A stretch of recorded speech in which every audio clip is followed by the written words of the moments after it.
Hello बच्चों, let's read the question. The question is, a woman throws an object of mass 500 gram with the speed of 25 meter per second.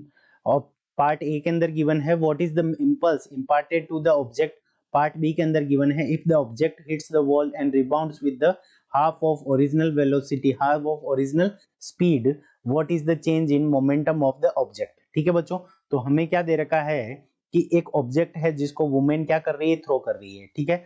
और ये क्या करता है, object इस wall को hit करता है, ये वॉल है हमारी, ठीक है। तो स्पीड जो हमें इनिशियल दे रखी है इस डायरेक्शन में मान लेते हैं, तो v इज इक्वल टू हमें कितनी गिवन है 25 मीटर पर सेकेंड, ठीक है बच्चों।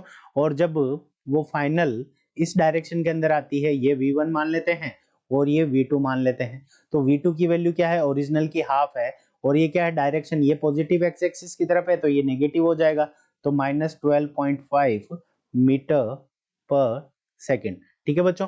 अब हमें पहले पार्ट के अंदर क्या दे रखा है, हमें क्या पूछा है, what is the impulse imparted to the object, ठीक है बच्चों। तो इंपल्स जो हमारा हो जाएगा, impulse imparted to the object, ठीक है बच्चों।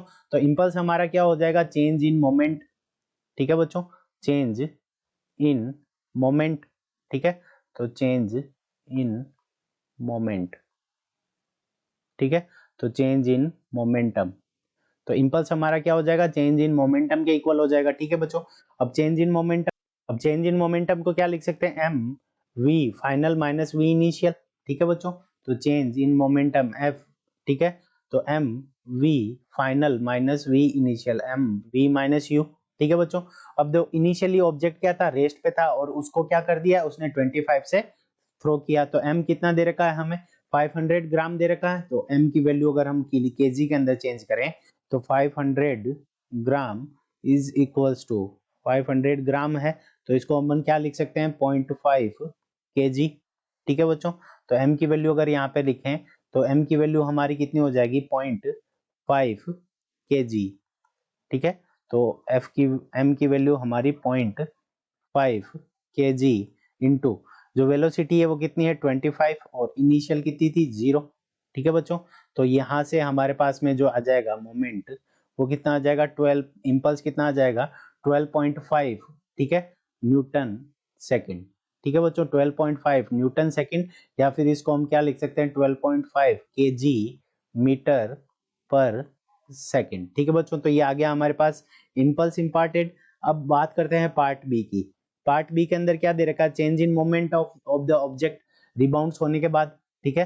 तो चेंज इन मोमेंटम, ठीक है। तो यहाँ पे delta p is equals to हमारा क्या हो जाएगा, ठीक है। तो पी इनिशियल, ठीक है, P final, final momentum minus initial momentum, तो चेंज इन मोमेंटम इतना हो जाएगा। तो देखो फाइनल जो वेलोसिटी है वो हमारी कितनी है, तो -12.5, ठीक है। और जो इनिशियल वेलोसिटी है वो हमारी कितनी दे रखी है, तो ये दे रखी है 25। तो यहाँ से m multiplied by v final minus v initial, ठीक है बच्चों। v फाइनल वैल्यू कितनी है -12.5, तो m मल्टीप्लाइड बाई -12.5 माइनस 25, ठीक है बच्चों। तो यहाँ से हमारे पास में कितनी आ जाएगी 37.5, तो 0.5 मल्टीप्लाइड विद 37.5, तो यहाँ से हमारे पास में कितना आ जाएगा, माइनस का साइन आएगा क्योंकि माइनस माइनस ये माइनस, तो -18.75, ठीक है बच्चों, -18.75 केजी मीटर पर सेकेंड, ठीक है बच्चों। तो जो मोमेंटम जो आएगा वो कितना आ जाएगा -18.75, ये क्या है चेंज इन मोमेंटम, और इंपल्स कितना होगा 12.5 न्यूटन सेकंड या फिर केजी मीटर पर सेकंड, ठीक है बच्चों। तो ये हमारे दोनों पार्ट के आंसर होंगे। I hope you understood it well, all the best.